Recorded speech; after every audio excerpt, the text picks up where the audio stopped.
and I know some of you here will have heard Paul Brand. It's really like a sermon, and I can still hear the very words that he said. It's so impactful.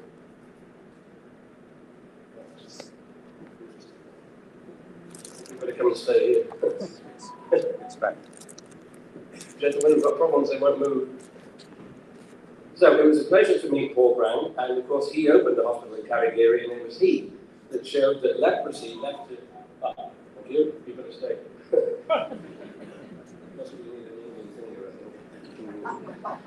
So here is the late Dr. Paul Brand. This is a very historic picture. This was taken in the late 1980s as one of Larry Harkless's meetings in San Antonio on the Davidic Foot. At this time, Paul Brand had gone to be the director of the Leprosy Center in the United States in Carville, Louisiana. This is the late Dr. Wagner, not the composer, but you talk about the Wagner classification. That's Wagner who described this with Dr. Meggitt when working at Rancho Los Amigos in California.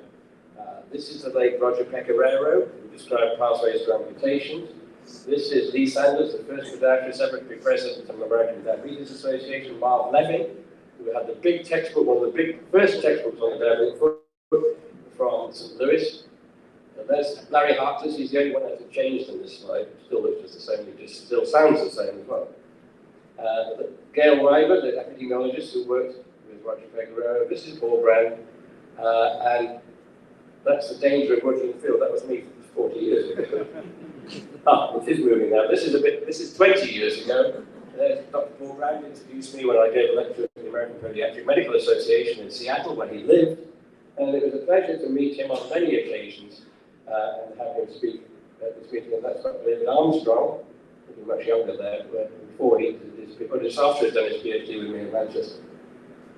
So Paul Brand said it's something to do with the pressure under the foot that has lost sensation. We see ulcers like this, classical neuropathic ulcers, with this punched out lesion here. And he took the foot from art to science. He said, when speaking to the American College of Physicians, Americans asked him, what's the most important thing we can do to reduce amputations? And being in America, they're expecting some expensive scan, or this new thing called a CT, or something like that. So the best thing you can do to reduce amputations, every time you see someone with diabetes, remove their shoes and socks and examine their feet. So that's the art. But he did so many studies. The classic studies looking at the relationship between pressure, time, and ulceration in the denervated canine hind limb that was done in Vellore, and then later in the American Center in Carver. And he made some profound statements. Clinical observation. If a patient comes to you with a foot like I've just seen you, and is not limping, they must have neuropathy. Because limping is to protect us from damaging the already inflamed area under the foot. That's pain. God's greatest gift to mankind is what he called pain. God's greatest gift to mankind. You don't realize that until you've lost it. So he said, Andrew, he said, I'm sure it's something to do with neuropathy, I'm sure, but can you show it? So we did a longitudinal study, just to confirm that what he said was actually correct, which I knew it would be. When I moved to Manchester, we did about the first just under 500 patients on our new diabetes center was screened in 1988. We just used the biesthesiometer, which I'm sure you know, this vibrating stylus, and you tell that the patient tells you when they feel the vibration, and on a scale of 1 to 50, the higher the score, the more severe the sensory loss.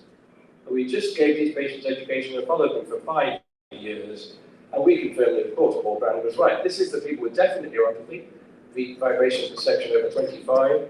Just look at this line. The risk for a patient of a year of developing a first foot ulcer was less than 1% in those without neuropathy and 7 times higher in those with neuropathy. That's the study that confirmed that Paul Brand was right. Being the Americans always like to do it as well. So we did another study with Americans in over 1,000 patients and showed the same results. And this is our study joint with Gail Reiber, who I showed you on that picture, working as an epidemiologist in Seattle, and Larry Lavery, podiatrist, and ourselves in Manchester. We showed that in the causal plaster foot ulceration in the end of the last century, neuropathy was the most important component cause, 4 out of 5, but the neuropathic foot does not spontaneously ulcerate. If you've got a neuropathic foot and you look at it for a day, which would probably be pretty boring, it's not going to ulcerate. So it's something else. It's loss of pain plus something else. So we showed that the commonest triad leading to ulceration was neuropathy, deformity, and trauma in 2 out of 3 patients. In that time, ischemia was only present in 35%. It's much more now. The commonest ulcer we see in the UK is neuroischemia. And this is the causal pathway: loss of gift of pain at risk, plus something else, deformity or trauma. Obviously, if you stand on a nail, you're not going to do very well. But I've had a patient so severe as a sensory loss in diabetes. I always say to medical students, and they say, "What do you think? You need to look at the patient's feet." And they say, "Well, you said we do." So I said, "Okay, well, ask him, can you remove your socks and fire? Shoes and socks?" And the patient said, "Well, look, I've told you, my feet are great." I said, "Well, I'd like to look at them as well. We can even, it's not going to cost anything." He couldn't get his left shoe on because there was a nail to his foot. That's how severe the sensory loss can be. So you always need to look at the shoe, socks, and the shoes. But Paul Brand's contribution to this in the middle of the last century was he did 60 years ago, he did early foot pressure measurements in Vellore and later in Carville, Louisiana. He talked about the contribution of footwear, and he developed early pressure sensing devices to warn of high pressure. This is Paul Brand here. This paper was published nearly 60 years ago.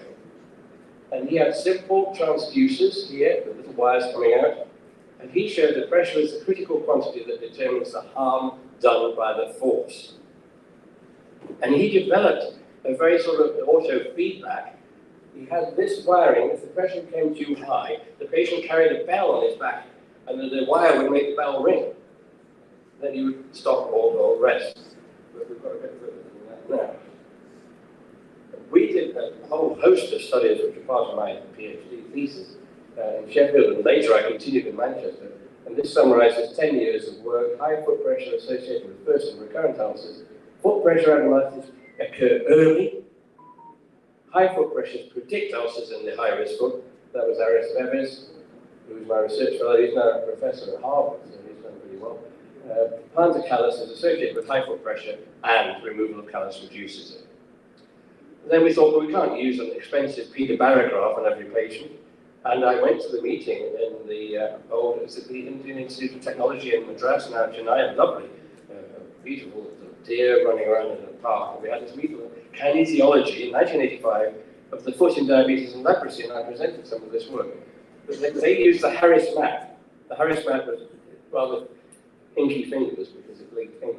So we worked with this system and validated this simple system that came from the Netherlands, now called PressureStat, which is a dynamic pressure print map system, and it's easy to use, and it correlates very well with the gold standard. Now, this is what the PressureStat shows. Dark is dangerous. The higher, the darker it is, the higher the foot pressure. And you give this to the patient, because people don't realize, my feet are fine. They don't hurt, they feel great. But you give this to the patient, and it's a visual cue. You can, when you're shaving in the morning, and I say shaving because the majority of foot ulcers are in males, and you can just pin this up as well and remind yourself to look at these areas under your feet. You can use a mirror if you wish. Now, that's a very recent. Working with my good friend Neil Reeves, who is a very good biomechanics expert, professor of biomechanics at our neighbouring university. We worked together as a team, and we developed smart pressure sensing insoles that were published here in Lancet Digital Health a couple of years ago. And this is basically based upon the studies that foot ulcer risk of high foot pressures. High foot pressures lead to that. Pressure is a laboratory measure, but we want to have pressure feedback, and we therefore aim to investigate the efficacy of pressure sensing smart insoles in the reduction of recurrent diabetic foot ulcers. So we randomized patients in a single-blind controlled trial with a special shoe, and it had these pressure sensing insoles here. And it fed wirelessly to a wristwatch that didn't tell the time. The wristwatch looked like this. And if the pressure was too high, then it would alarm by vibrating on the wrist, and it would tell you where you're walking and putting too much pressure. The patient could either rest or alter their gait. To cut a long story short, basically this reduced ulcer recurrence by 71%, significantly better than in the control group who had the smart insoles but no feedback. So it was a randomized trial. So this is patient empowerment. Now the other thing that Brand did was to say that the temperature of the feet mattered too. And he said, infrared thermography contributes to the care of the insensate limb. It can detect through heat areas of irritated skin prior to breakdown and can be effectively managed to prevent permanent injury. That's about, 40 years ago.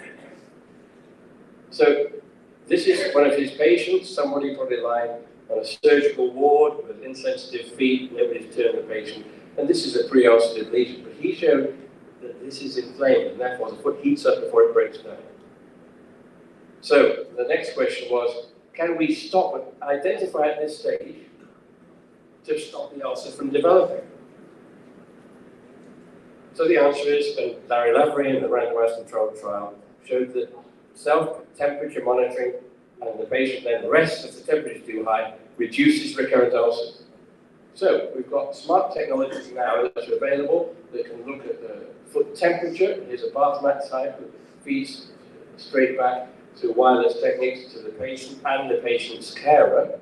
Or we can do continuous blood pressure monitoring, as I've just shown you in the shoe study. So that's how far we've come, but these are all really started by Paul Brand and his observations. So we, working with a startup company in the United States, we're looking at the lower extremity amputation prevention or LEAP strategy for people with diabetes.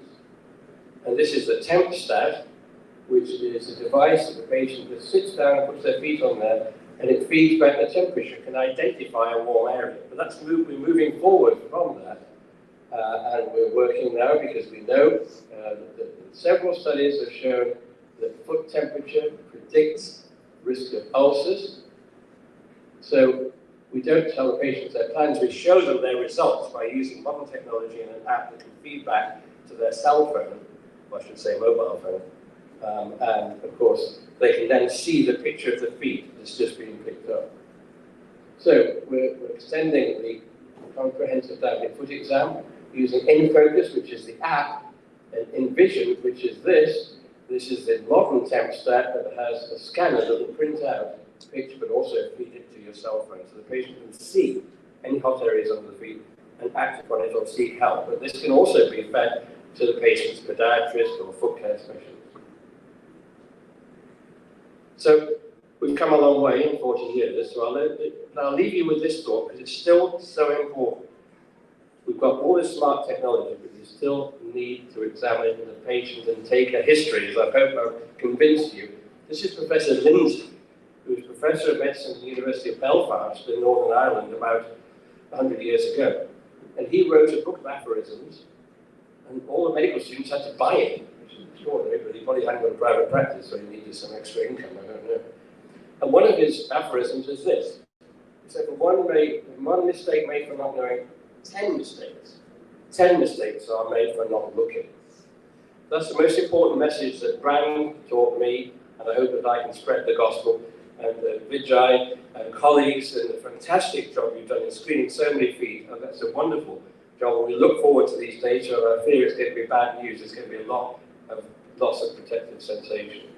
So with these words, I say, Dhanyavad. Thank you very much. It's a delight to be back in India. Thank you.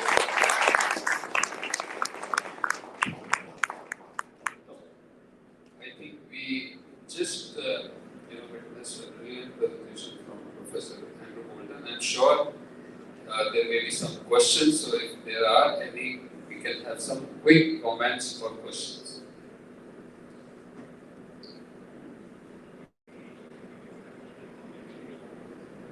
Vijay, you want to make any comments? As long as you don't disagree, it's all right.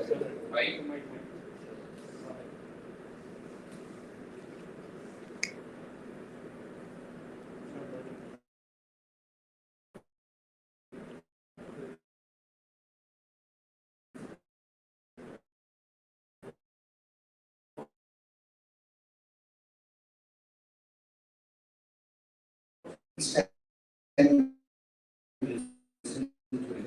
I'm sorry. Hello? So that's what we have shown. Best clinics of diabetic foot in Manchester, which he still runs, and he is now in the United States doing a wonderful job. Thank you, Andrew, for coming to India, and Nandri for Nandri.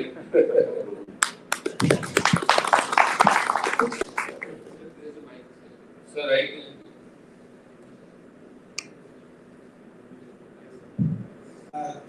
Well, at the outset, I would like to pay my big compliments to all the organizers of RSSDI, at whose invitation you have made once again a visit to my country. Thank you so much. I'm not a director of this. I just want to share one experience with you. That we have, I'm basically geriatrician. So we see a lot of cases of pressure ulcers. And we are doing a study in which we are applying hyperbaric oxygen for that. Do you think, will that help in diabetic foot also? When you say you're applying hyperbaric oxygen, you mean you're putting them into a hyperbaric chamber? Chamber, yes. To be quite honest, I feel that the evidence is not supporting hyperbaric oxygen, and it's had no recommendation from the American Diabetes Association, a very weak one from the International Working Group. And most of the studies, including recent ones, have been entirely negative. The early ones have been poor and were positive, but with serious flaws in them.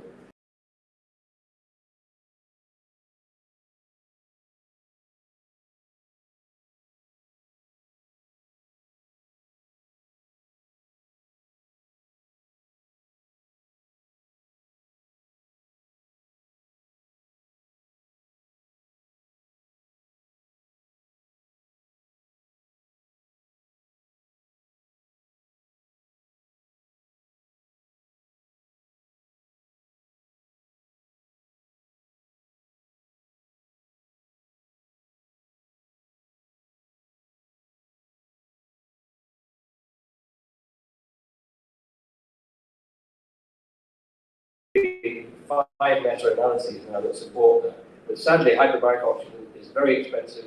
You've got to go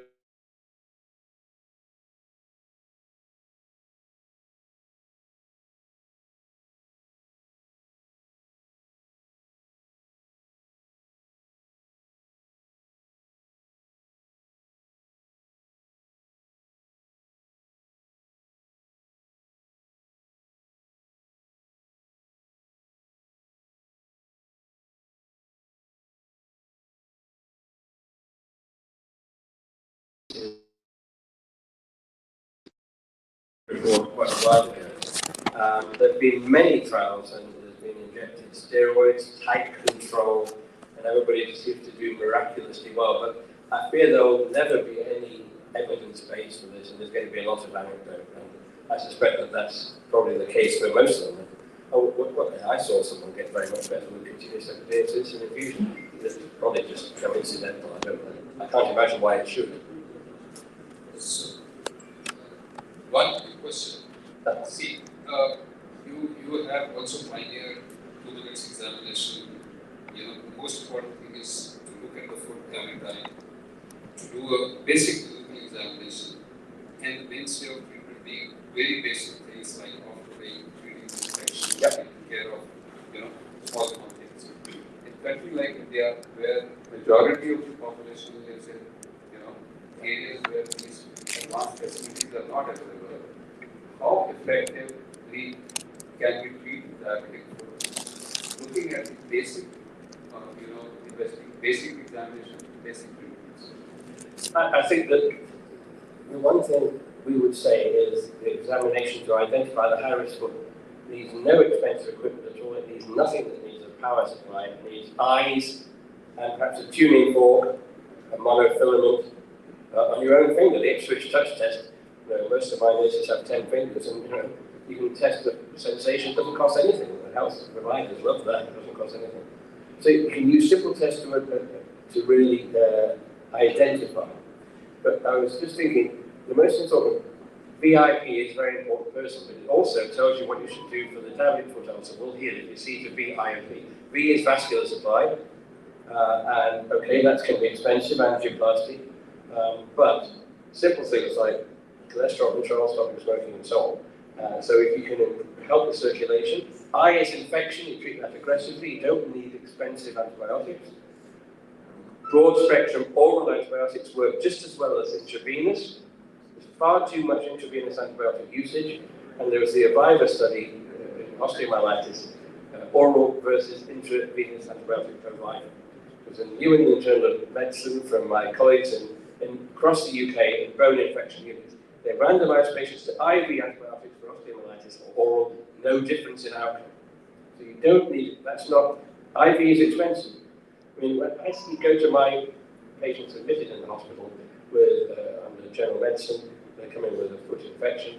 They're all on intravenous Domestos, as I call it. You know, some expensive drug that's said to kill everything, but it gives them a lot of resistance organisms. Mirapenem, Tazocin, they all get that. And my job is to walk around the hospital and say, look, this patient's got barn door osteomyelitis on an X-ray, which costs £5. Cancel the MR, you don't need it, and get him onto oral antibiotics because there's no advance. So that's infection. And P is pressure, vascular infection pressure. So pressure relief is the most important, and it was Brown that showed us in leprosy. Before the days of antibiotics, you cast a foot with a neuropathic ulcer, it might be exuding a lot, and it gets better. You take the pressure off it, and it gets better. And that's not expensive. But total contact casts are not very popular in India because of the climate. And it was the same in Miami. And we showed in the study in Miami that if you randomize patients to a removable cast walker and a total contact cast, or a below knee cast, and you render the total contact cast irremovable by a bit of Scotch cast, they do just as well. And the removable cast walker, we call it an instant total contact cast. You make it irremovable, and the patient does just as well in that. It's much cheaper because you use the same cast throughout, and a piece of Scotch cast, even I can put it on. You know, you don't need a cast technician. So there are cheap approaches, and I see too much money wasted in my hospital. The other day I was asked to see someone who was waiting for an MR scan, obvious osteomyelitis, in for 10 days to get him home. The cost of these things that people do it without thinking. So it's, you know, you wheeled into the hospital through the MR scan or whatever, and you get straight onto IV antibiotics, and then perhaps someone takes a history and examines them and realizes you don't need to be in hospital, you don't need IV antibiotics, you don't need an MR scan.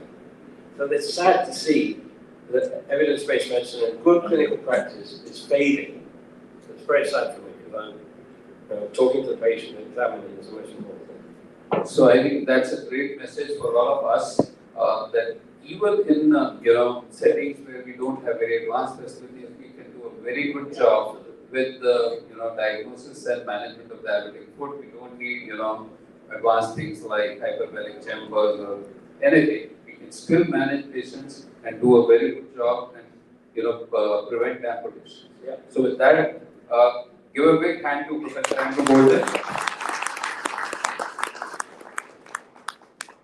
With this, I am going to invite someone who all of you know, and everybody is more than eager to listen to him.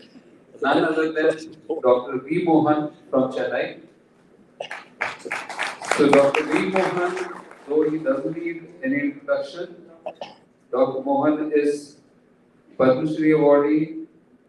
I don't know how many awards he has to his credit. One of the very important ones is the Harold Rifkin Award from American Diabetes Association. He has the chain of Dr. Mohan's Diabetes Centers, Dr. Mohan's Diabetes Education Academy, Dr. Mohan's Diabetes Research Foundation, and he has been a source of inspiration for all of us sitting here. And I can say he is the man who has put India on the diabetes map of the globe. Dr. Mohan sir, he's going to speak on, he's going to tell in his own way and educate us on pre-diabetes and diabetes prevention.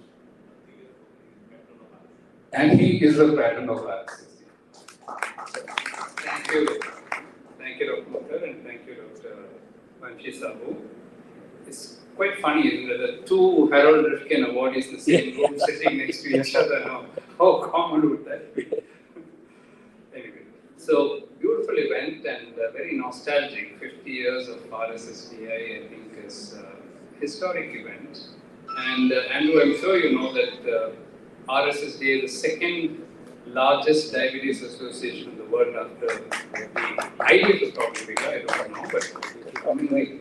National associations, ADA is number 1 and RSSDA is number 2, and I think quite soon we may actually overtake the ADA. So congratulations to all of you for being here on this historic occasion. Completely switching tracks from what Dr. Bolton had talked about, I'm going to talk about pre-diabetes, and quite appropriately so, because I think the epidemic in India is not over as long as we have large numbers of people with pre-diabetes. So first of all, I'd like to thank Dr. Vasant Kumar, Panchi Sabu, Dr. Makkar, Sanjay Agarwal, the organizing committee of this 50th celebration. The title of my presentation is Treatment of Pre-Diabetes, Lifestyle of Metformin. And there's a reason why we are taking this up, because just a few weeks ago, a couple of months ago, metformin has been officially approved as a treatment by the Government of India and the Drug Control of India. So where do we place this now is something which comes up often, and that I'll try to touch in the latter half of my presentation. So fundamentals for those, I don't think this audience needs to know that there are 2 types of pre-diabetes, impaired glucose tolerance and impaired fasting glucose.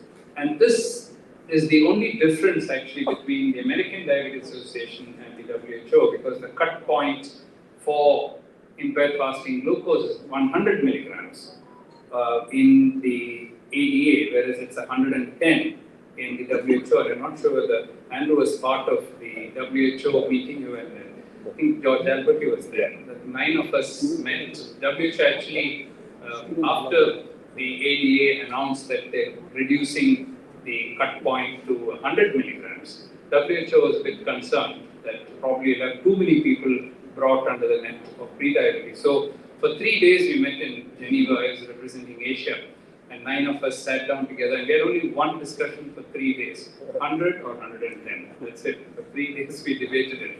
We took out every paper published in the world, and the consensus was that the real cardiovascular risk starts around 110, 109, 110. We studied every paper.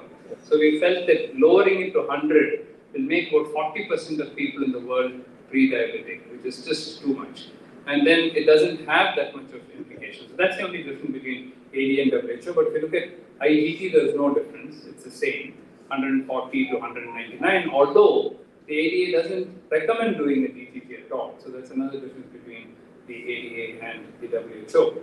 HbA1c, bit more contentious. Up to 5.6 is considered normal, 5.7 to 6.4 is generally considered as pre-diabetes by ADA. WHO doesn't actually define a cut point for pre-diabetes. So that's so you can have isolated IGT where the 2-hour alone is elevated to the normal fasting. You can have an isolated IFG where the fasting alone is elevated and the 2-hour is normal, or you can have combined. And when you have combined IFG and IGT, these are the people who progress faster to diabetes, and that's one indication where the ADA says you should use metformin if you have combined IFG and IgG. So what really happens is that we don't realize when we compartmentalize people into normal glucose tolerance, pre-diabetes and diabetes, we don't often realize that these are artificial cut points. Biology is usually a continuum. Whichever you take blood pressure, you take cholesterol, you take glucose, it's all a continuum. So it doesn't mean that at 110 it starts and thereafter it's not binary at all. So if you look at beta cell function actually begins to drop long before you actually reach even the point of pre-diabetes. Even within normal, you start losing it, and then by pre-diabetes, almost 50% of beta cell function is gone. And by the time you're newly diagnosed to have type 2 diabetes, which we do in our screening programs, at that particular point of time, almost 80% of beta cell function is gone. Although we now know it is reversible. A lot of glucotoxicity, if you correct that, it may actually improve. So 50% of beta cell function is actually lost at the time of diagnosis of diabetes. This is from our own data in Chennai. When we did the DCLIP study, we had to screen several thousand people to get enough people with pre-diabetes to put into a trial, where I'm not going to talk about the DCLIP trial much today, but we randomized them in to see whether lifestyle works. Now, in the process of screening, we went to people's homes, and if they had diabetes, we excluded them. And then in all others who did not have diabetes, we did OGTT, and we did a 3-sample OGTT. We did fasting, we did a 30-minute, and we did a 120-minute. The 30-minute was taken to do the 30-minute insulin, the fasting insulin, thereby calculate what's called as the disposition index, which is a very good measure of beta cell function.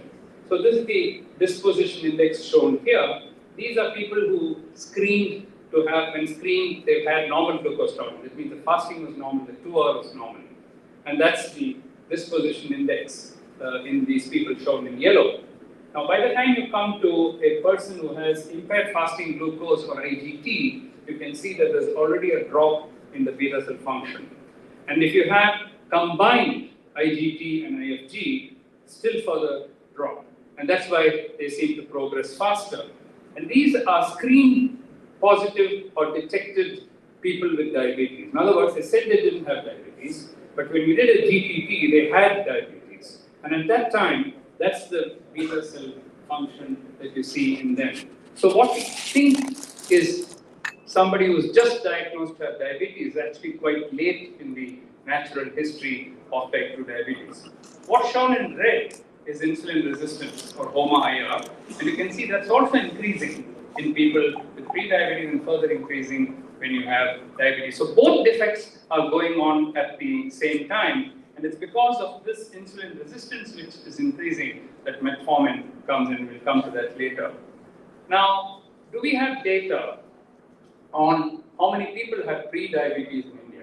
As you all know, the ICMR INDIAB study has now been completed. The whole of the country has now been screened.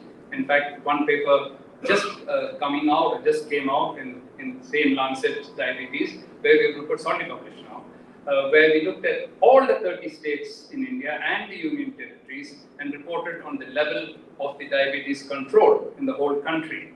But before that, a couple of years earlier, when we had 15 state data, we published the prevalence of diabetes and pre-diabetes in 15 states of India. And this is the results, where you can see urban shown in red, rural shown in, urban shown in red, rural shown in green, men and women. So irrespective of whether you're in urban India or rural India, with a male or you're female, there is a very high prevalence of pre-diabetes. And you can see that with age, it does go up. The total number of people with pre-diabetes in India probably exceeds that of the number of people with diabetes.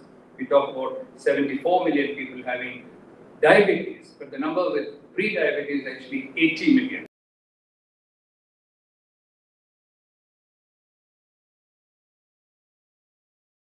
Now completed, showing you urban India, and the color coding here is shown here, 12% and more for pre-diabetes. You can see almost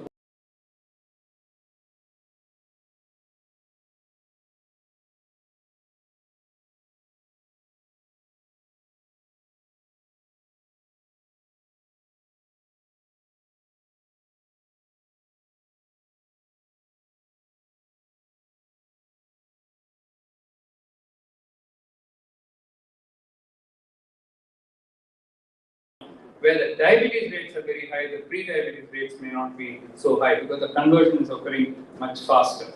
The overall prevalence of pre-diabetes in all the 30 states was 14%.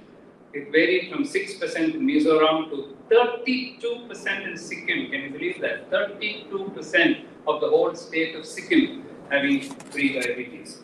And in Indians, this has been shown by other studies as well in the UK, the prevalence of impaired fasting glucose is actually higher. IFG is higher than IGT, and of course, usual risk factors. Now, pre-diabetes is actually an entrance into diabetes, but what's interesting is that the rate of conversion of pre-diabetes to diabetes is probably one of the highest in Indians.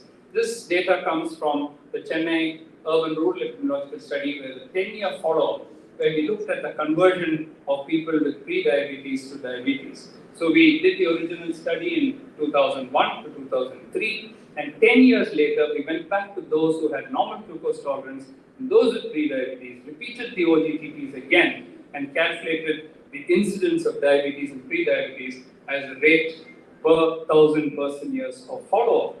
What's fascinating is, if you look at those who, for 1,000 people who had normal glucose tolerance almost 15 years ago, and look at what happened to them over the 10-year follow-up, you can see that some of them converted to IGT, those who had NGT, some of them had isolated IFG, some had both IGT and IFG. So if you put them all together as total pre-diabetes, the conversion rate was 29.5 per 1,000 person years from normal glucose tolerance to pre-diabetes. There are very few studies which actually started at NGT and seeing the conversion to pre-diabetes and to diabetes.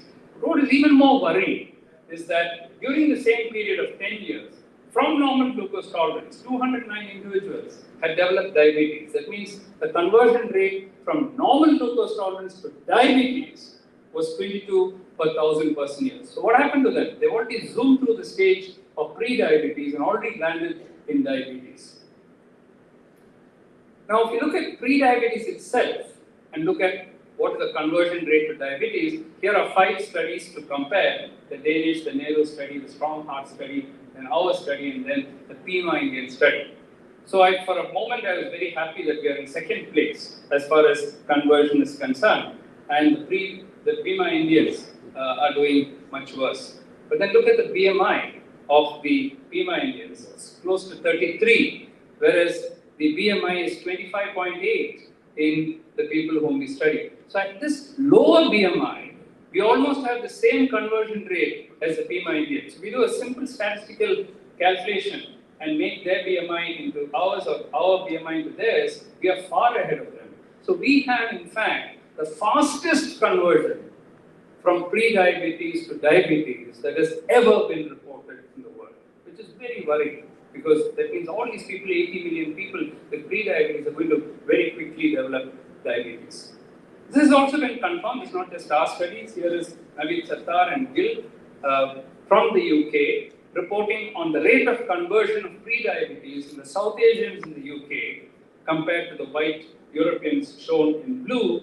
In red is the rate of conversion from normal glucose tolerance to pre-diabetes and diabetes in the South Asians. We can see the curve is going up much more steeper, which means they calculated that some 5 to 10 years earlier, the South Asians will develop diabetes. They said the conversion rate is much faster, and that's exactly what we showed here in India as well. Now, the reason we are worried about pre-diabetes is that not just because it has a metabolic abnormality and they can convert to diabetes, but the fact that they are also prone to cardiovascular disease. In fact, we say that the clock starts ticking at the stage of pre-diabetes for macrovascular disease. And that's because of several mechanisms, some of which we'll talk about. There's hyperinsulinemia and hyperglycemia, and of course they also have dyslipidemia, they may have raised blood pressures, all translating into cardiovascular disease. So when you're having somebody with pre-diabetes, you're not just worried about their converting to diabetes, but whether they'll develop cardiovascular disease. Indeed, we showed this in the CUP study published in the American Journal of the American College of Cardiology many years ago, where we looked at the prevalence of coronary artery disease in normals, in pre-diabetics, and in diabetics in a population-based study. And you can see that the risk is already going up at the stage of pre-diabetes. Of course, if you have diabetes, it still becomes worse, but the clock has already started ticking as far as pre-diabetes is concerned. You can do this much earlier. Don't wait for them to develop coronary artery disease. If you measure the carotid IMT, these are in normal people, impaired glucose tolerance, newly detected diabetics, and those who have self-reported diabetes. You can see that the carotid IMT, a nice marker of atherosclerosis, subclinical atherosclerosis, is increasing in these people. If you now measure inflammatory markers and see where are they also elevated in people with impaired glucose tolerance, you can see you measure C-reactive protein or interleukin 6 or BCAM1. You can see that by the time you develop impaired glucose tolerance, already all the values are going up, and of course people with diabetes are still worse. So the point is that pre-diabetes is actually the stage between normal and diabetes with respect not only just to glucose, but inflammation, carotid intimal thickness, coronary artery disease, and therefore it's not an innocuous disease, and that's the point I was trying to make. And therefore, when you talk about prevention of diabetes, we have these classical studies, the Darjeeling study, the Finnish study, the DPP study, the Indian DPP study, which Dr. Ramachandran did, and of course our DCLIP study. You can see that lifestyle does work. You can't say that lifestyle doesn't work. But look at the lifestyle effect in Caucasians, 58% reduction.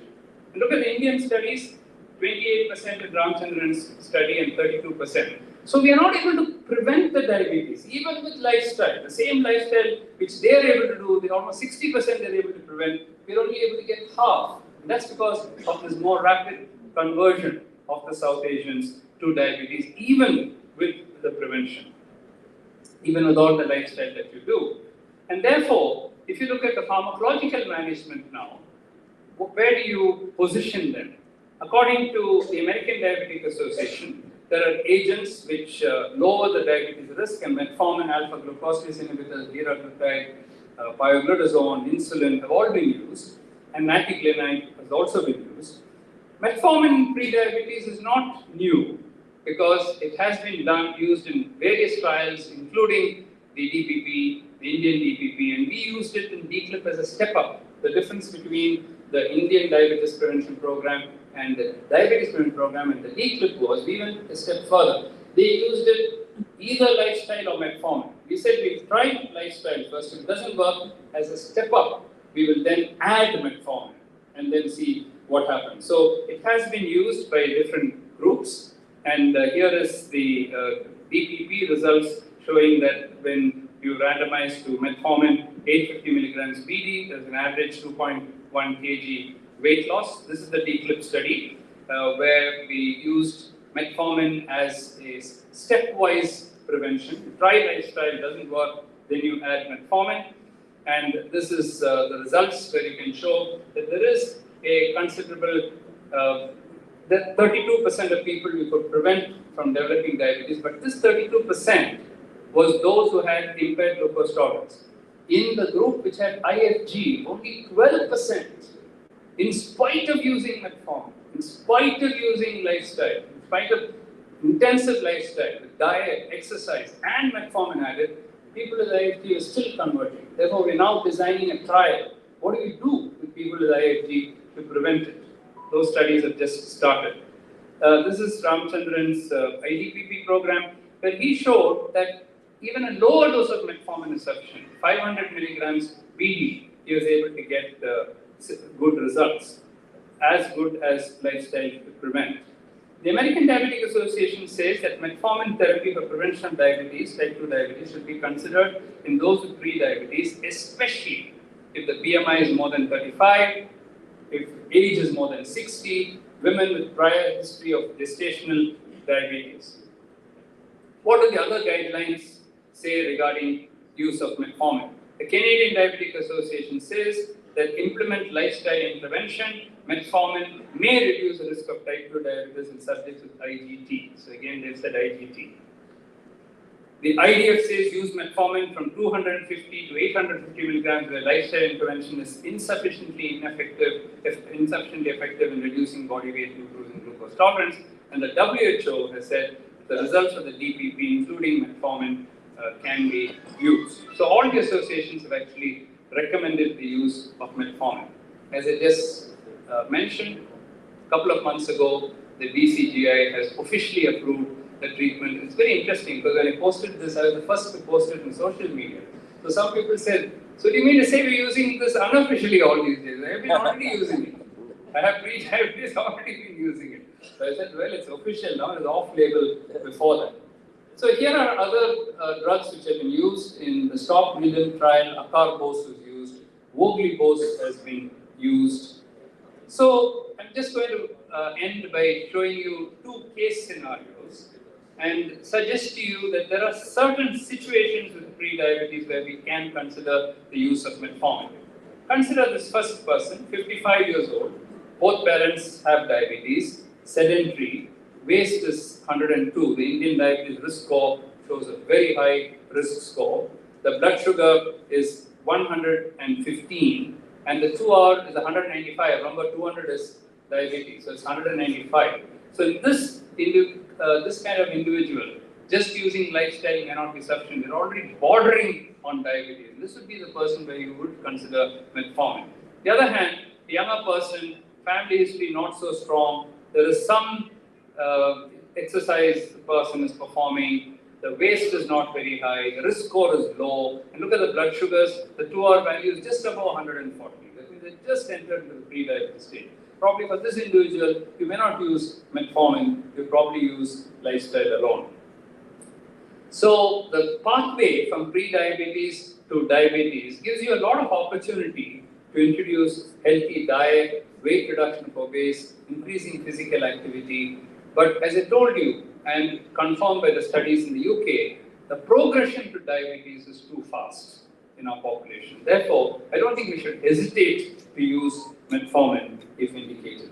So the conclusions, ladies and gentlemen, is that pre-diabetes is a forerunner of diabetes. The conversion rate from pre-diabetes to diabetes is higher among Indians. Metabolic abnormalities in pre-diabetes are similar to that seen in people with diabetes. Risk for heart disease is similar to diabetes, hence treatment of dyslipidemia and hypertension is mandatory. Lifestyle intervention remains a logical first step. However, if lifestyle intervention fails or a very high risk individuals, pharmacotherapy, specifically metformin, can be considered early as beta cell function rapidly falls in a population. More studies on metformin and pre-diabetes is needed. I would like to appeal to the organizers to take up a large study. I know RSSDA has done studies on yoga and other aspects, but I think some more studies on metformin. What actually happens? Does the beta cell function improve? Does the HOMA-IR improve? Do the inflammatory markers come down in the group where metformin is used? I think there's a lot of studies which can be done, and with that I'd like to thank you all with this quote by Anne Albright, who says, the sooner people find out that they're pre-diabetes take action, the better the chances of preventing type 2 diabetes. Thank you.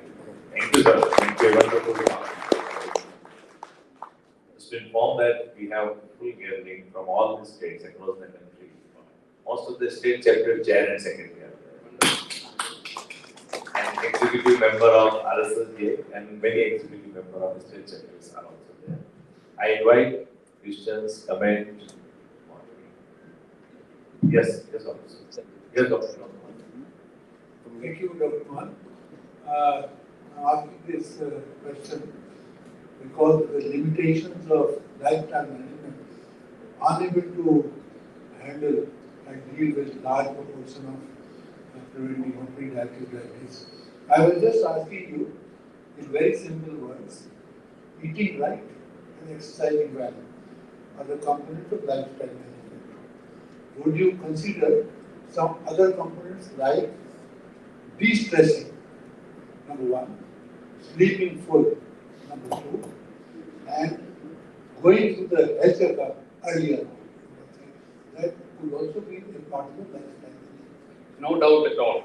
Although the evidence that we have for stress reduction as a direct method to prevent diabetes, we need more studies on that.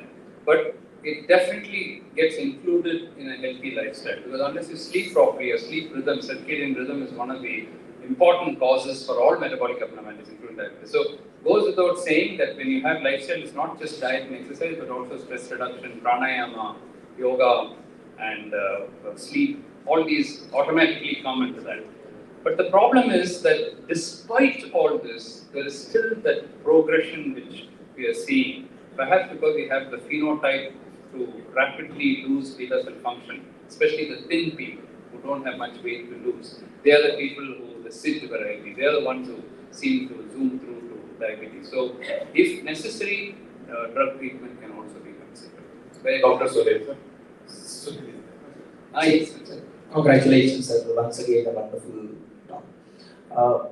Do we have any subgroup analysis of responders, non-responders amongst IFG versus IGT? Of effect of lifestyle modification or metformin? Yeah, I mentioned that people with IFG, despite using fairly, or DCLIP was very rigorous, there are 16 classes which they have to go through. and they had to cut down on the carbohydrate, they had to increase their exercise. 16 lessons are given. It was pretty intensive. Despite that, and despite using metformin, if the HbA1c started rising, still it kept rising, and only 12% we were able to prevent progression to diabetes. On the other hand, if you had IGT, either as IHG plus IGT or IGT alone, it was 32% and 36%. So pretty good. So IGT seems to respond better because of the hepatic insulin resistance being the main defect, hepatic glucose production being the main defect in IHG. For some reason, those people seem to not do so well.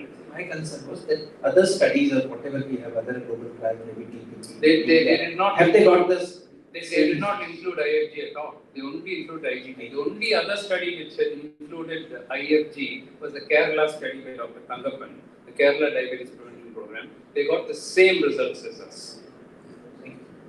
Vinay, Arvind, Dr. Vinay is there. And after that, we panel discussion, we will take other questions. Yes, Dr. Vinay, last. Very important topic, big concern, because all of us take it as a very milder form of problem in the communities. First thing is pre-diabetes and the microvascular complications. And second is what about adding pioglitazone along with metformin in actually bringing down or preventing conversion of pre-diabetes? What is the first one? First one, pre-diabetes and microvascular. Oh, microvascular. So there are studies, including some of our own, which are now under publication. About 6 to 8% of people with pre-diabetes have either retinopathy, neuropathy. I think Dr. Vijay has also published on neuropathy. So retinopathy, neuropathy, and albuminuria. All the three occur much lower than people with diabetes, where it's about 30%, 35%. Here it's about 6 to 8%. But it's not zero. That means they can develop. As I said, it's all a continuum. We're just drawing an artificial line saying this is pre-diabetes, this is diabetes. So it doesn't mean that somebody will not develop retinopathy. Of course, proliferative retinopathy, vitreous hemorrhage, retinal detachment, these are very, very rare in pre-diabetes. I've seen one case where it went to that stage. We don't even know whether they had diabetes earlier and then reverted back. Now they're having pre-diabetes. They could have had diabetes earlier, and now due to some weight reduction or something, they could be in a partial remission phase now. So severe microvascular complications, no. Mild microvascular complications, yes. Pioglitazone and others have already been studied. So the tripod study had, the bipod study had pioglitazone, rosiglitazone studies in DREAM trial. They've all been studied. They're quite effective, but then considering the side effects of these drugs, and that in diabetes itself, only about 2 to 3% of people now use these drugs. To use them in pre-diabetes is going to be a problem. We are now thinking of a study of using even a DPP-4 inhibitor to improve the beta cell function, because they're losing beta cell function, or using an SGLT2 to see whether in smaller doses maybe, to see whether in pre-diabetes. In fact, Ralph DeFronzo says that 3-4 drugs should be given for pre-diabetes. Liraglutide, metformin, pioglitazone, and SGLT2. 4 drugs. We don't even give 4 drugs to diabetes. Just should give. Then 100% they won't develop diabetes. I think you're treating them. You're not preventing diabetes. So I think we should not over-medicalize pre-diabetes. Thank you, sir. Shashank? Yes, You have sir. to allow me to say something. Unusual. No, because the glucagon got mentioned. Data on tripod was 2/3 reduction in diabetes. Yeah. While metformin data is only 1/3 reduction. Lifestyle is also 2/3. So we need to be mindful of that, and glutazones definitely are more powerful in diabetes. The only challenge is the adverse events they can get, and so that baggage is only challenge. I agree. Even in DREAM trial, the effect we got with rosiglitazone was not matched by metformin at all. But then the safety part is also something which you have to see, and metformin clearly comes out as a winner there. Thank you, sir. Thank you. Thank you very much. It was killed by bad news of good press. My request, Dr. Sandeep, for Give it Dr. to it. Thank Give you. it to it, and then put it back. It's a good Thank you. I think we've had two lectures You're right. in the evening, and I'd like to really, all of you, to applaud the two lectures that you had. Information that each one of them have provided us. We move on, and I would like to acknowledge a special person today who's contributed so much to the Save the Field campaign, without whose support this campaign would not have been a success. May I invite on stage Ms. Farida Hussain, Vice President Marketing. When we designed this campaign, the major challenge was how do we get the tools for testing in the field all across the doctors in the country. And she stepped up and said that I will do it for you. And it's been a big, effort on her part to come forth, make sure that every doctor who registered for the campaign got a set of monofilaments, and the continuous supply of monofilaments was maintained through her entire team. She encouraged us all the way, provided us all the support. And it's not just this campaign that she has supported us, but all along, whenever we reached out to her for any kind of initiative where RSSDI wanted to do, whether it's public awareness, education, or anything else, she's always stepped up and said, I will help you to do it. So thank you very much for always the support being with us. I'd like to give us a few words. Before that, may I invite on stage Dr. Vasant Kumar, as well as Dr. Shashank Joshi to come and felicitate Ms. Farida Hussain.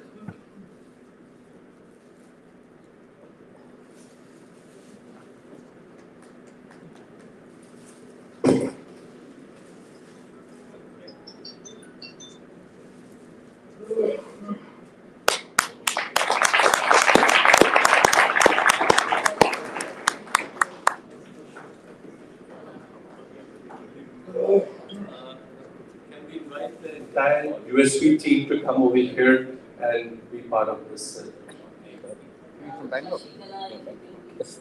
Stage of that. She has done a lot of work. I was just an instrument, but she has done a lot of work. Shashikala, will you please come? She's there. Yeah.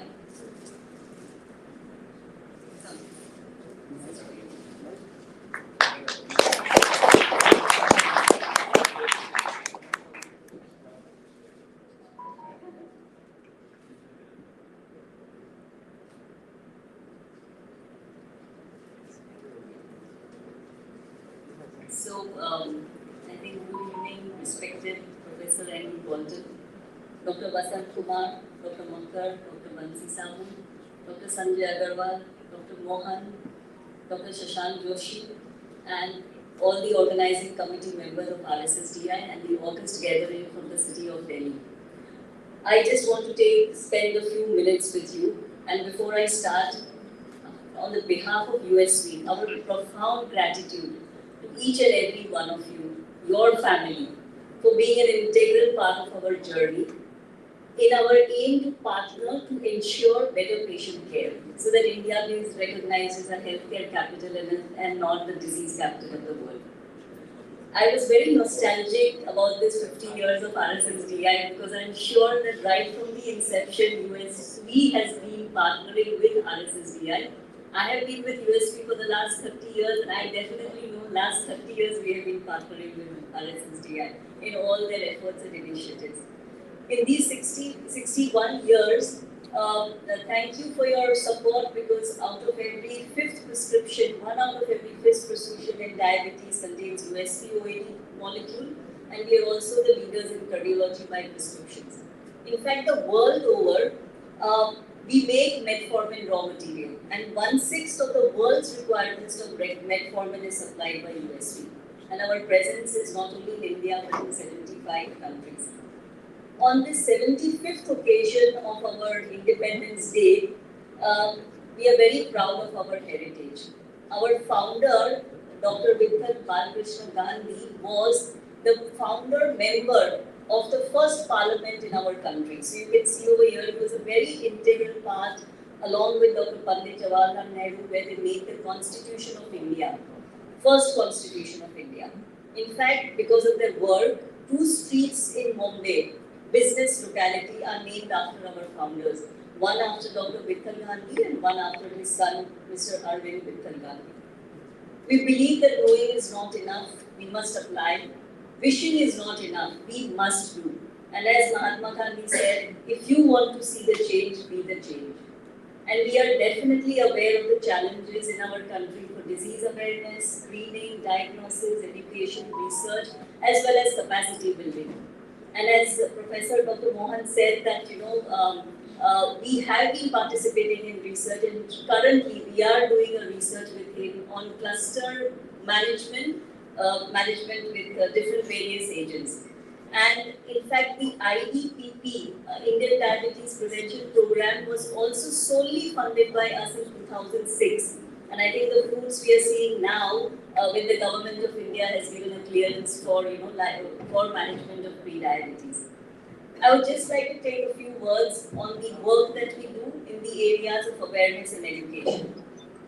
We believe that awareness is extremely important. So we have got multimedia initiatives through various channels to spread awareness on pre-diabetes, diabetes, hypertension, and cardiac disorders. We also have initiated our education portal for patients. One is for diabetes and the other one, Gargar BP Care, is for hypertension. The patients can log on to this module, and then they have got 12 modules where it is a multiple choice questions, and they can get educated on how they can know about diabetes as well as hypertension. Glad to say 40,000 patients have enrolled and 4,000 have already completed all the 12 modules in diabetes as well as hypertension. Another initiative we have started is to save lives. Currently in the newspapers, you must have heard that young people drop dead. And not only that, it is basically because of people are not aware about early signs and symptoms of heart attack. So we have taken up this mission to save a life, educate about early signs or symptoms of heart attack, as well as educate people how to perform CPR. Not only that, we are going to engage with 250 cardiac centers. They will be known as CPR education centers, and we will plan in year 1 more than 100,000 people who will be demonstrated how to do CPR. And these are the people who would perhaps be given opportunity to save lives. And my last point, building infrastructure for patient care. Again, under the leadership of Dr. Mohan as well as Dr. Shashank Joshi, since the last 12 years, we have been running National Diabetes Education Program, which has trained almost 19,000 diabetes educators. And I'm sure many of you all are over here where your center is a part of the training of these educators. We have started now TIDE, that is Type 1 Diabetes Education, not only for the patients, but for the caretakers, paramedicals, as well as for the doctors. And finally, we have initiated My Care, where we realized that the first 4 to 5 months when a patient is on insulin is extremely critical to handle them. So for the doctors who need support, counselors, we will be providing them and they will handle them. So August gathering, we want to do something for today so that our future generations will thank us for. Although we can't change the world, but we can definitely do our bit. And one more bit that we are doing is all our plants, factories, that is 7 of them that we have in our country, are initiated to use solar energy, and we are generating 1220 kilowatt amperes every year. Not only that, our carbon dioxide emissions are reduced by 4,000 tons per year. And in that particular line, I would also like to say that in the same sustainability area, we have now got a state-of-the-art facility at Baroda, wherein our glycogen GP is going to be made untouched by hand, and the entire facility is paperless. It is paperless, so it is extremely digitized and automated. So with all these initiatives, we wouldn't have been able to do with your support to all our brands, and thank you so much for that. And thank you very much for being with us. Thank you.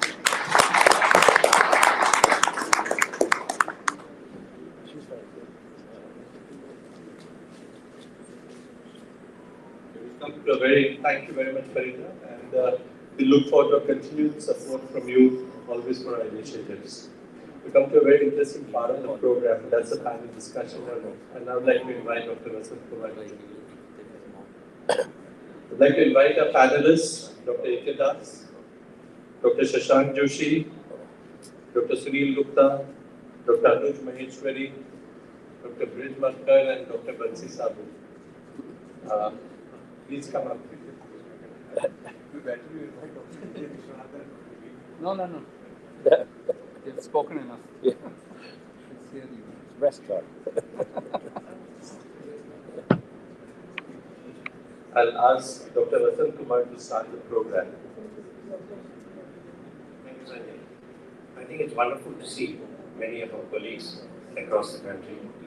Very briefly, dear panelists, so I think we need to brief the questions and answers so that we attend to many issues that could be raised. But before we start the panel discussion, we just had wonderful talks by Professor Andrew and Professor Mohan. I just want to review a couple of things which could be of importance to initiate panel discussions. One of them, Professor Andrew, it was so wonderful that you told us very simple things which are very pertinent to this country.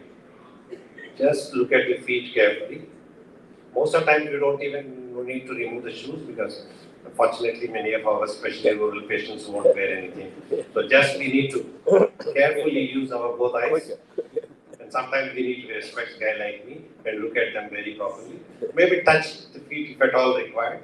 So that's all is important. But are we doing that is the question. So I'm so glad that you brought out that very elementary thing to us.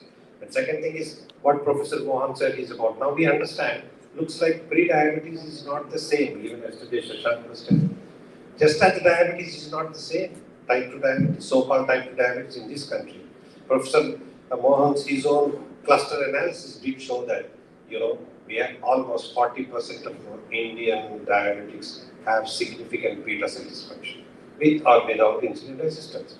So even a pre-diabetic could be of the same reason that's the reason that quite a few of them are not responding to the lifestyle management. Maybe their BMIs are not really so high, isn't it, sir? I think these are some important revelations which are very much pertinent to our country, our people. And one more thing, Professor Mohan, you mentioned about the areas like Sikkim. The Sikkimis are almost like Paima Indians who rapidly changed. These guys, hill climbers, they used to run, eat very little. Now, most of them you see obesity there. So, such a rapid transformation, so definitely you have. But these are a couple of things that I wanted to mention before we take the panel discussion. But I request brief questions, brief comments, and also brief comments from the panelists. Sanjay, you start. All right, I'm not going to make it very academic, but I'm going to use this to try and get some feedbacks on how RSSDI should be shaping its future. So let's make it a little different rather than keep it academic. So first thing that I'm going to ask the panel, this is open from the panel as well as from the audience, we'll keep it interactive. We always say that we're going to make guidelines and we're going to make position statements. Do we have enough data of our own population to say that this is our guideline or this is our data? How can we generate and collate data which will help us for the future to talk about cutoff points and everything which is pertinent to our own population?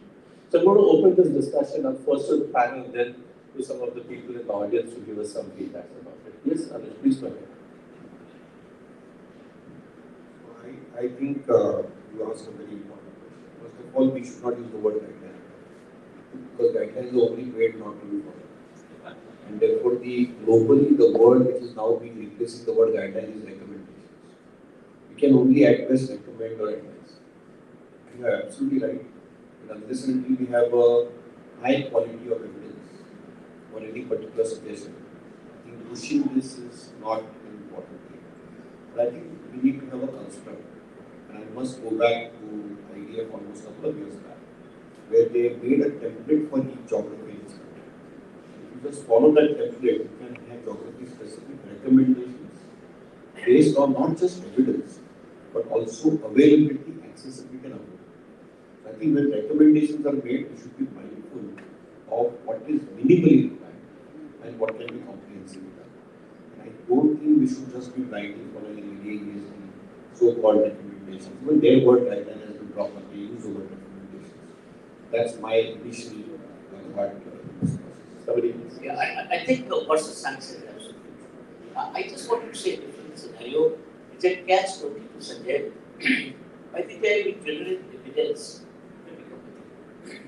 I personally believe, I'll give the example of ABC, diabetic retinopathy. Now, there is a study which was done in Chennai, and followed that study, they did study all over the world. And that gave us the material to do some guideline for the medicine, for the diagnosis of the very big. And that also found a place right in the government of India. Hello, you have seen that question. Hello book, there's not a second edition about the guideline. So I personally believe we have to constantly develop data. At the same time, we should allow different groups with RSDI to the large organizations. And we have to give the task to different groups to study their data. At the same time, whatever data is available must find a place. So I think we have had very pertinent discussion. I'm going to open up to some of the people. Yeah, Anuj, you want to say? Okay, go ahead. What I believe that Indians are having a lot of data, but the only problem is that we do not keep them with us. Data keeping is not in our habit, and somehow we need to develop that kind of the habit. Whenever we come across the people of the outside India, we had this discussion that India is having so many people who are having diseases, India is having a big population, India is also having a big number of the doctors. We are having 67,000 doctors are being made every year in India. But despite that, our data keeping is very poor. If we start doing that in our clinic, probably we shall not be having any dearth of the real world evidences. And actually real world evidences are required which may help us in procuring our own guideline. We should not be dependent upon the randomized control trial. Real world evidences would be more useful for making our. So I think where I'm coming from is that we are now in the process of making the data grid for diabetes in the country, and the RSS is taking that initiative. And we are working with the Harvard system to see how we can, we've engaged people from Harvard to help us to do this. Reason being is why I'm asking this question is that all of us need to contribute data, if at all, every computer has data in the country. The question is how you harness the data and how do we learn to share each other's data. That is very important because we don't want to share it also. And the next step that we are doing from the RSS is to create a data policy that we will sort of put some regulations how the data needs to be handled by the body. So I would like to open this discussion up just for a few quick comments from the audience if anybody has before I move on to the next question. Yeah, please go ahead. Thank you. Actually, I was very excited when Dr. Mohan was giving the lecture regarding the pre-diabetes and prevention. Sir, with all the luminaries are present here, can we think out of the box when we are thinking of prevention or the pre-diabetes things like pollution, like sleep deprivation, like sound which is going on, even red light. These are all I'm telling of the established things, EDCs, endocrine disruptive chemicals, the simple bottle which has the BPA sort of thing, which can lead to hypothalamus pituitary adrenal axis. And that's why your beta cells are much damaged, not because of course we know the sedentary nature, the genetics, the diet, lifestyle. So what would your recommendation be for us? So my is think out of the box.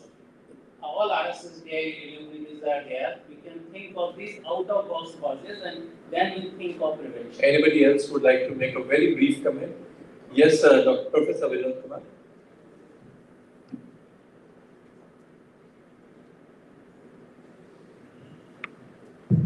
I would just appeal to RSSDI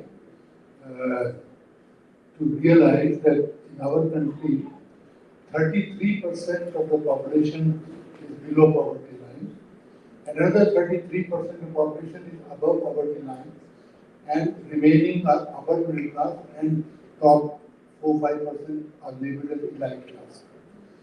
As the people, as they age and the diabetes increases in prevalence, many of these people have a little bit of cognitive decline. They develop a fatalistic attitude. They also lose motivation and will, And all of this seriously affects the compliance given to diabetic patients with regard to the medical advice. So my appeal is that while we make these recommendations, not the guidelines, we should seriously consider steps to augment and compliance, whatever we can do, looking into the fact that 70% are still living in rural areas, many are illiterate, many are marginalized. So I am particularly emphasizing the point of compliance, how to increase the compliance to medical advice. It's a very important point, sir. We have Hemant, you wanted to say something. Actually, coming back to data, Shashank made a very relevant point. That unless you don't have a template, and RSSDI being almost the largest body in the world, you should come up with a template and distribute it through all the chapters. So data generation becomes uniform.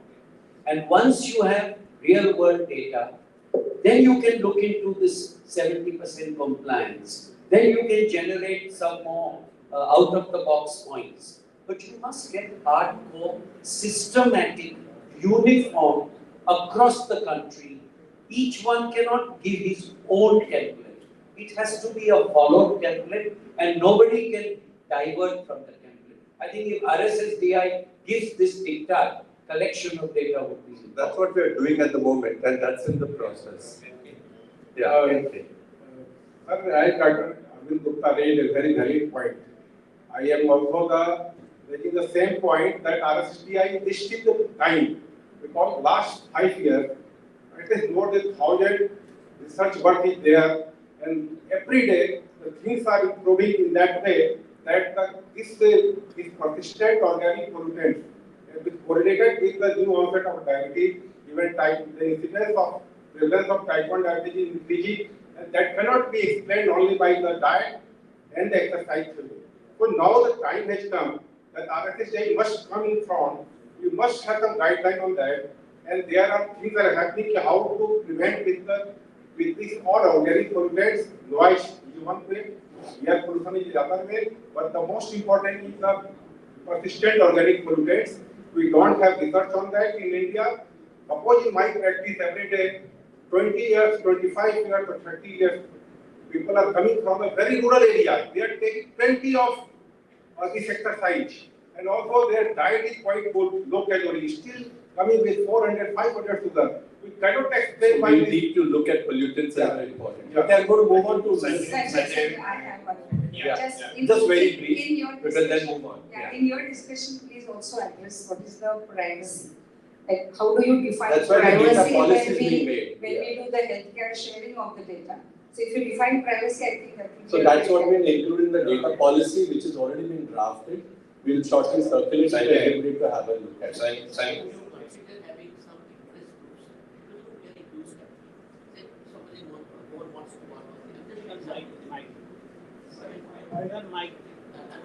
Can we have some special interest groups? So we have already created the task forces. Yes, exactly. So the task forces, we have already expanded the role of these task forces to see that. So we'll probably make more task forces as time elapses, but we're trying to look at. Okay, now taking the cue from what Professor Vinod said, that I want to address two more issues. Right? One is, yeah. The point is that you need data, you need an incentive. Why in North America, Europe has data? Because third parties reimburse, whether it's a government health system reimbursing or insurance company reimbursing, and which is why it is mandatory to be given. Unfortunately, in India, data does not have any contribution. Unless and until we are able to partner with healthcare insurance companies in general, or at least diabetes related healthcare companies, data generation won't be uniform the way you are having. Therefore, it's very important to also engage people who are into the health economic sectors looking at insurance, because then you will get high quality reproducible data and you can follow it up faster. So we did this, we talked with the National Data Health Mission, the NDHM, and we've been trying to take their help with the NDHM to see how we can, involve the government of India. Unless the government of India is involved as an active partner, we will not be able to do anything further. So we've been trying to partner with the NDHM and we've talked to some of the higher ups of the NDHM and they've given us some good leads and probably what you just said will become actually a reality to do that. The agency guideline coming out, 80% of that written document is only about digitalization by data. We will have to do it at some point of time. I mean, if we don't do that, we'll be still borrowing Western thoughts to make our own position statements. So anyway, moving further, you want to say something? Yeah, because there are two important points raised by our members is about the role of endocrine disruptors. Pesticides have been used left and right in this country, especially rural areas, poor people. So we need to do something about it and see how they are really affecting. Whether it's pre-diabetes, diabetes, it's the same. So regarding the research by RSDI, I'm sure we will encourage it. I think just now Sanjay was mentioning the research projects are open because you can come out with your own ideas. RSDI will definitely fund for some of those studies. We'll just move on to the next topic. We've already deliberated on this. So I think the next thing that I want to talk to all of us is that we talk about our goals not being met by the patient. And less than about 20% of our people actually meet the targets of A1C goals or blood pressure goals or lipid goals for that matter. Is there a way that we can collectively bring up this number? We know that the enhanced data is much higher, although they also talk about 50% and less than 50%. But we have discipline. What can we do further from the body to see that we can enhance this kind of a goal that we can get? Yeah. So I think this is a very important point, and answer is only one, that education, and nothing else is going to work on this. And I am sure that you all will agree that RSSDA is working on that front. And I think we should give a big hand to Sanjay's efforts, because he is the guy who's after us pushing technology on all the platforms. And if you look at the current website of RSSDI, there are patient education leaflets, the flyers which you can download. You can download which are personalized. You can put your clinic name, your name on the flyers, and you can give them as handouts to your patients. And there are, educational videos on different aspects of diabetes on RSSDA website, which you can download and run on your educational, you play with TV in the waiting areas or things like that. So I think a lot of work is being done, and I just took this opportunity to tell you all that you must visit RSSDA website and explore it. It is a phenomenal website now, and it is still going on. The work is still on. And I'm sure if Sanjay is the way he is after all of us and the website, it is going to be possibly one of the best diabetes portals in the world. Thank you so much. But I'm going to comment on your point. I think it's very important that patients need a red and green layer, and that needs to be highlighted to them. So our patients are pretty water and sensitive to focus.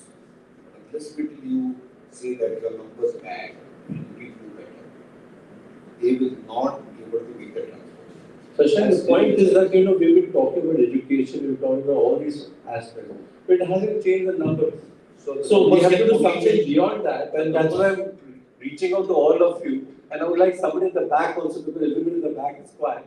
And I want some suggestions, because all of you practice, and we need to get some feedback as to how can we improve these numbers. Sir, I think I have a suggestion. We all understand that all the habits that have formed till adulthood, they take a long time to form. And suddenly, with the help of some videos, some leaflet, some 5-10 minutes lecture, we want those habits to change. They don't change like that.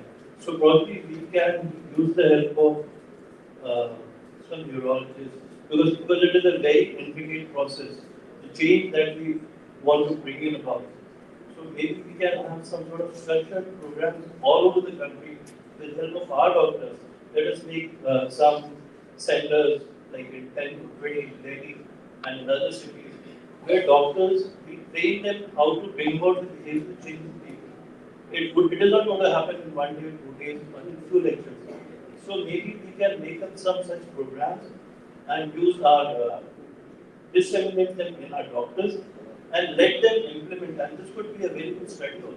We can do pilot for it. Anybody at the back would like to make some comments because everybody at the back is quiet. Yeah, please go ahead. Yeah. Yes, sir. There are two things, essential and exhaustive. We need essential information which we need to gather about our patients, and we need to communicate essential care that needs to be taken by a diabetic. So we need not have exhaustive information collection or exhaustive information dissemination. Essential information would suffice to have adequate data of India for Indians, and adequate would be something which is basic minimum. So we require पर्याप्त जानकारी rather than संपूर्ण जानकारी. Excellent point. So, you asked a very important question because that always bothers me, even individually, that there has been a colossal failure in diabetes management in this country. Of course, this country is not an exception, it's happening in the West, everywhere. So how do we manage diabetic patients across the country? Dr. Vinod Kumar was mentioning there are rural people there. Where is the access to good health care? Specialists who have managed diabetes in this country? Would specialists prevent diabetes in all the population? No, it doesn't happen. So apart from taking the data and other things, we, the members of RSNDI, the so-called specialists, diabetologists, endocrinologists, physicians, we should also take the responsibility to train general practicing doctors in the rural areas, semi-urban areas. They are the people who are going to manage diabetes. They are the people who are going to prevent diabetes. We have nurses, we have paramedics. If you are trying to ignore the people at the primary care, diabetes will continue to rise in this country. I'm stating this because I have an opportunity to tell you all. I just want to add, just before Vinod you take off, this last 3 years, what we did was, of course, the RSSA guidelines, we took it a step ahead. And we made slide sets out of it, and we conducted CME programs. And thanks again to USV, which conducted close to about 300 CMEs all across the country, going at every district level to impart the knowledge about our own RSSA guidelines. And we trained close to about 28,000, 29,000 doctors on our own RSSA guidelines. So these are some of the measures that we've taken, but we want to get more feedback on how we can take the message, because we've got Professor Mohan and similar senior people who talk about lectures. But what is the ground reality of implementation of the data that they present to us? Is it transforming lives? That is more important. And unless this lectures transform somebody's practice and makes more easy access, which makes healthcare much better, it's not going to be of any value. So that's what we want to really drive. Sanjay, I want to make. Yeah, please. Yeah. So you said how to get this higher number. As per India, it's only 26% to achieve less than 7%, and then multiple targets. So there are two things, why we are getting less is clinical inertia and patient. So patient education part. But for doctors, I think RSDA can take a step, like in cardiology, we have GDMD, guideline directive. So we are not, inertia is still there. What are we doing for that? Unless until we remove that, we can't get this number success rate. So we're looking for that, RSDA can have decentralization of programs in the rural areas. It's not only access to treatment, but even the awareness and treatment and the knowledge of doctors there. So that part, I think, has to be taken.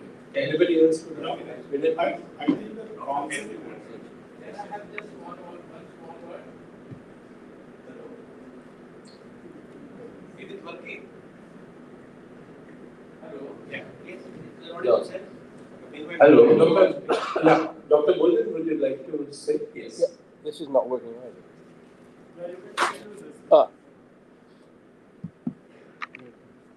I'm just saying that yesterday, there were some people over dinner, that Harry Keane said that the most important developments in diabetes in the second half of the last century were home blood glucose monitoring and the role of the diabetes nurse educator. And the diabetes nurse educator needs to be a member of the team, and that has really transformed diabetes care, and certainly in Western countries, certainly in my country, in the United States, and they have a huge role. And we did roll that out in Eastern Europe.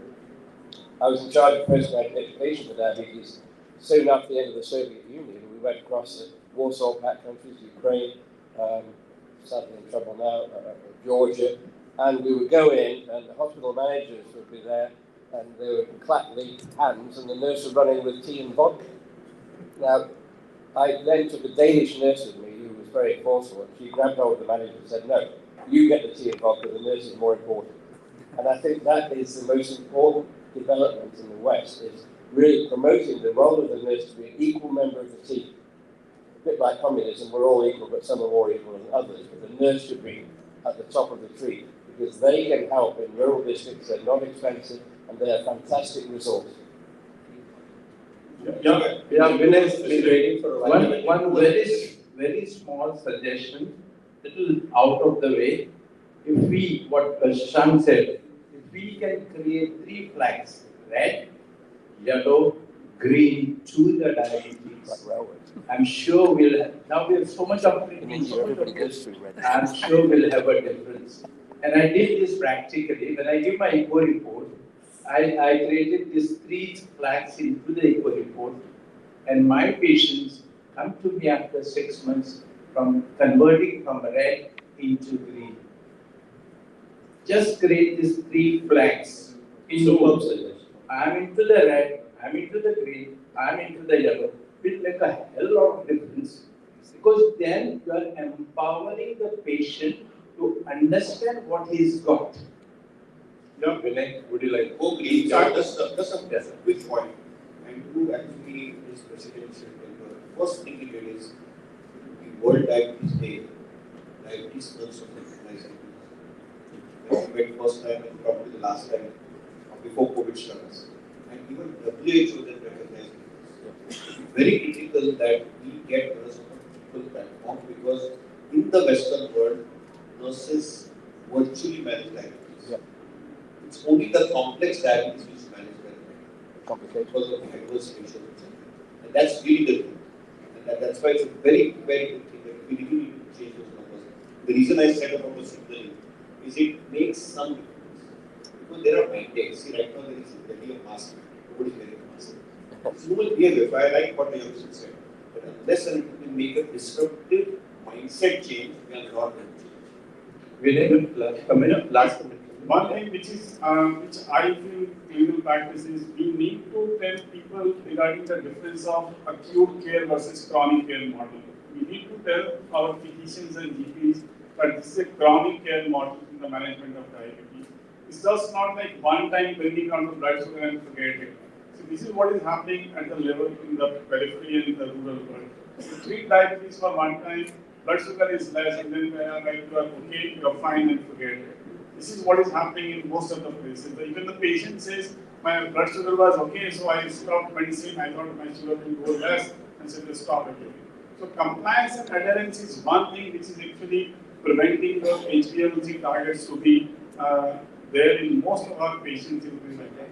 And chronic care model is very, very important. So the lady at the back, please. Please go ahead.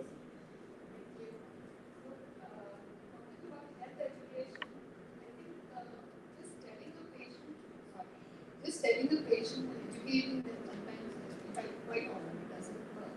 So the other element to add is a behavior lifestyle intervention or behavior coaching intervention, which actually helps the patient identify and take out his own reasons why he needs to control his diabetes. So I think that element can be added at the physician level, or the coach can be included in the team where this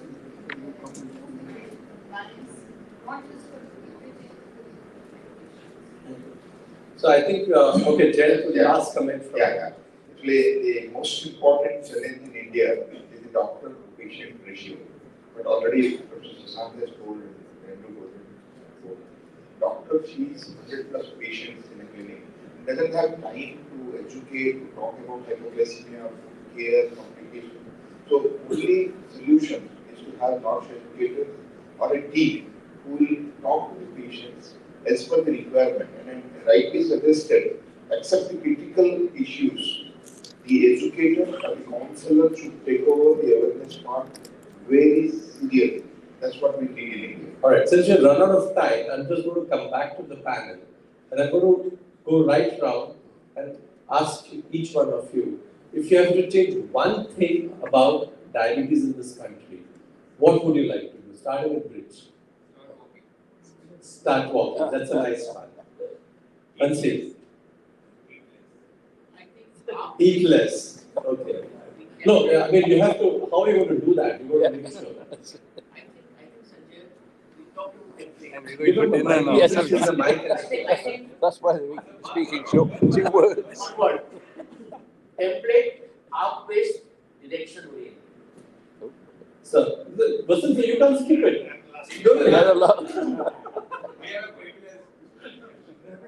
Okay, Shashank. I think be happy. Be happy, very good. Improving physical activity. You repeated what you said, so you're going to change that. Yeah, he said start walking. Evenings also. Evenings also. You said morning. Modifications in the diet and that is also been covered. Happiness. So that has been covered. Travel through airports. And still I am having a one thing which is to be done, and that is time management, and that is very much important. How is that going to change for diabetes in this country? In time, I think, yeah, of course. Less time for eating. At the same time, we should have enough hours. Good sleep. The last but not least is education, education, and education. Education is one word. Education is one word.